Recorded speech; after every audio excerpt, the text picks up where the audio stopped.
ya gitu bodong. Dia sudah kami anggap end game selesai gitu ya.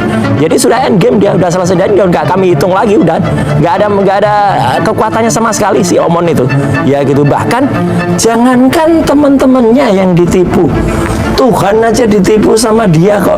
Dia di KTP dia lulus doktor. Dari sini aja ini udah penipuan ini. Oke. Ya ini udah pidana nih, melanggar nih, penipu doktor, kemudian Master Eng. Ini nggak ada ini semua. Perdebatan SP3 Rismond Sianipar kembali terjadi antara Roy Suryo dan Andi Azwan dalam acara Kompas TV. Kali ini Roy Suryo menyebutkan bahwasannya Egy Sujana yang menjadi ketua TPUA adalah orang yang sangat pintar dan cerdik. Sebab setelah mendapatkan SP3 atau Restoratif Justice, dia tidak pernah mengatakan kalau ijazah Jokowi asli dan tidak pernah meminta maaf kepadanya. Roy Suryo pun menjelaskan, walaupun banyak orang-orang yang sudah berbalik badan dari kubu kami tidak takut. Karena masih banyak lagi orang-orang yang siap mendukung kami, terutama masyarakat di negeri ini. Bagaimana cuplikannya? Mari kita lihat. Mana ada makin lemah, lihat tuh. Ahmad Ali mungkin perlu menggunakan indera penglihatannya dengan jelas ya ketika di DPR kemarin ya gitu. Tidak hanya kami, purnawirawan TNI juga ada di sana, teman-teman dari UI ya gitu, dari Civitas Akademika UI juga UI Watch juga ada, dan juga dari para ulama ada di sana. Kita nggak terlalu memperhitungkan ya apa itu yang tadinya memang mengaku ketua TPUA itu ya gitu. Karena apa? Karena dia ini koreksi untuk Ahmad Ali ya. Kupingnya juga dipakai lagi. Tidak pernah ada pengakuan ijazah asli itu dari Egy. Egy tetap mengatakan ijazahnya palsu dan dia tidak minta maaf. Itu pinter banget Egy itu. Jadi datang memang ke Solo, kemudian kayaknya sudah oke gitu ya. Untuk dapat SP3, begitu dapat SP3 Egy tidak mengakui. Itu namanya cerdas. Tapi kan kalau nggak minta maaf nggak mungkin RJ-nya disetujuin dong. Ya, kata Egy nggak pernah minta maaf. Maka coba Egy kapan-kapan diundang ya. Dia minta maaf nggak? Dia akan mengatakan tidak minta maaf. Itulah cerdas ya Egy. Lain dengan yang si Omon ini ya gitu. Udah gitu nggak berani lagi lihat Tanus pakai, lucu banget deh kalau saya lihat kemarin tuh ya di Polda Metro pakai kacamata hitam gitu, sepasang lagi ada yang juga pakai kacamata hitam. Makanya nggak bisa lihat ya, nggak bisa baca dengan jernih ya gitu. Karena apa? Malam-malam kok pakai kacamata hitam.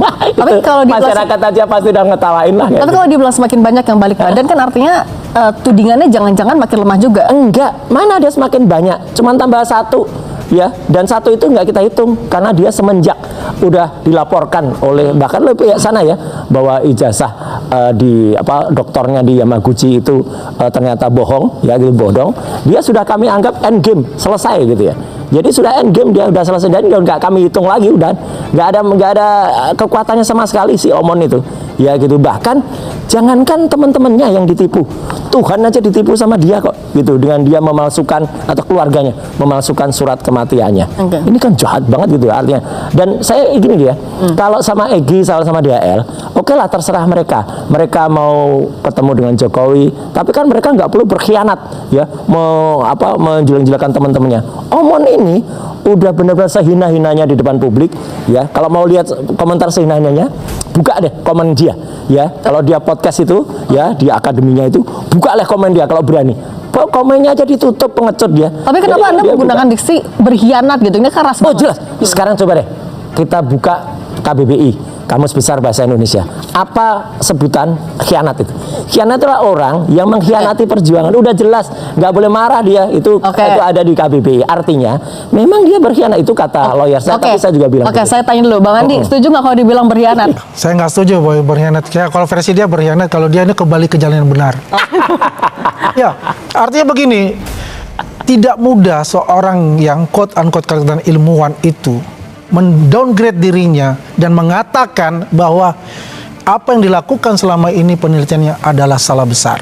Itu nggak gampang untuk bicara untuk bisa menerjemahkan hal itu ya. Karena akan bertentangan dengan batinnya dan juga bertentangan dengan masyarakat yang menilai itu. Ya, tapi biar bagaimanapun kita juga apresiasi. Artinya Rismond ini ya secara gentle menyatakan kepada publik saya berbuat salah dalam hal ini. Saya juga ada diskusi. Ya, saya nanyakan bagaimana metodemu sebetulnya. Nah, itu. Dia bilang ya saya salah di sini. Saya tidak menarik katakanlah histogramnya sampai yang ke 500 gradiennya seperti itu. Katanya Tapi jelas ini adalah sesuatu hal yang memang garis tangan Tuhan untuk itu. Berarti kalau menurut Anda satu udah minta maaf dan mengakui kesalahannya, seharusnya kasusnya sudah semakin lemah.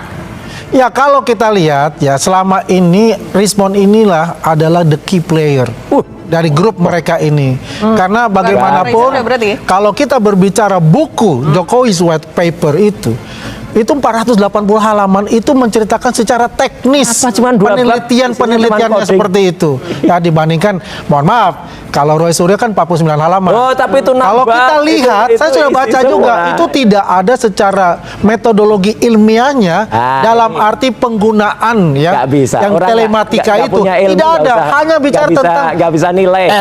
Error level analysis yang L-nya itu seharusnya adalah bentuk analognya. Ya. Dan ini fotokopi. Kalau sudah fotokopi kemudian diupload, artinya resolusinya semakin turun, semakin rendah. Gitu. Orang nggak pernah belajar gratis. 49 halamannya. Nggak apa-apa. 49 halaman itu daging semua, ya kalau istilah orang-orang. Dan itu ada link-linknya. Orang bisa buka itu. Dan satu lagi, kalau namanya peneliti ya, Omon kan mengakui, saya sempat lihat apa kata dia pertama kali, 11.000 triliun % soal font. Ternyata kemarin dengan mudahnya dia bilang, ya saya salah, font itu artinya bukan News Roman tapi Times Roman. Aduh, katanya pakar, katanya tapi ternyata ya maklum lah, ternyata dia nggak lulus doktornya, dan ternyata malah doktornya itu malah sudah menggunakan surat kematian untuk tidak bayar beasiswa.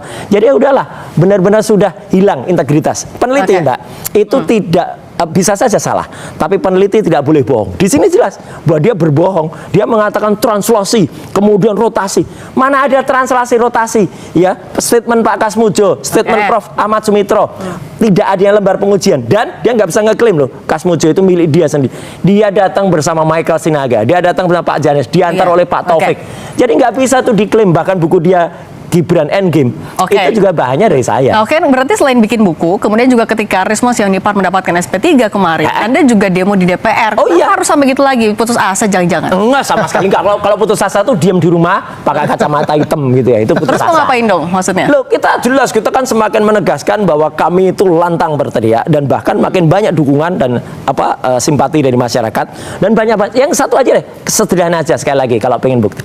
Silahkan baca komen ya di pemberitaan, di soal Gemo, dan coba Omon tadi hidupkan komennya. Coba deh kalau berani hidupkan aja komen di situ. Dia pengecut ya, nggak berani menghidupkan komennya. Jadi kalau nampak banget lah itu. Oke, kalau Bang Andi melihatnya sampai harus demo turun ke jalan depan DPR, Anda melihat itu sebagai langkah apa? Desperate. Putus asa nih berarti. Desperate, putus asa untuk itu. Karena bagaimanapun, putus asa tuh dia. Ya menurut saya bosen lah dia di Polda teriak-teriak gitu, nggak didengar ya kan, dicuekin gitu. Gak pernah kita teriak-teriak. Tukang nasi uduk aja ngeliatnya ngeleos kok. Nah sekarang dia mencari perhatian publik. Gak ada di depan DPR. Apakah diterima oleh anggota dewan kan enggak, ya kan. Memang hanya kita di depan nggak perlu. Jadi istilahnya ya mungkin ya. Kalau saya lihat tuh hampir 3.000 orang yang hadir, Mas. 3.000 orang yang hadir, Mbak Cindy. Itu 2.500 itu tidak kelihatan orangnya. Yang ada cuma 500 dan 500 berarti ini petugas kepolisian. Gitu. Jadi kalau saya menurut saya apa yang dilakukan itu adalah mencari sensasi lah untuk di DPR itu biar tetap menjadi spotlight ya dari media mainstream dan media yang lain. Kan seperti nanti saya sampaikan. Tapi Bang Andi ini kan sudah mau 1 tahun tapi belum juga dilimpahkan. Saya akan jelaskan di sini. Tadi saya di Polda Metro, saya mengikuti ya.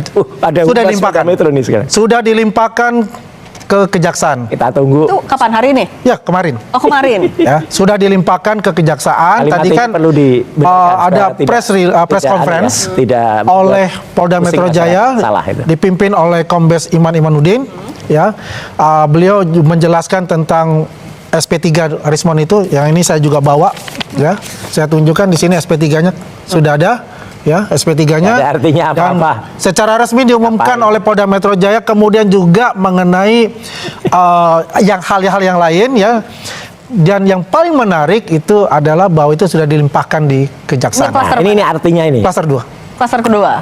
Oke, berarti dalam waktu dekat Anda yakin akan segera dipersidangkan?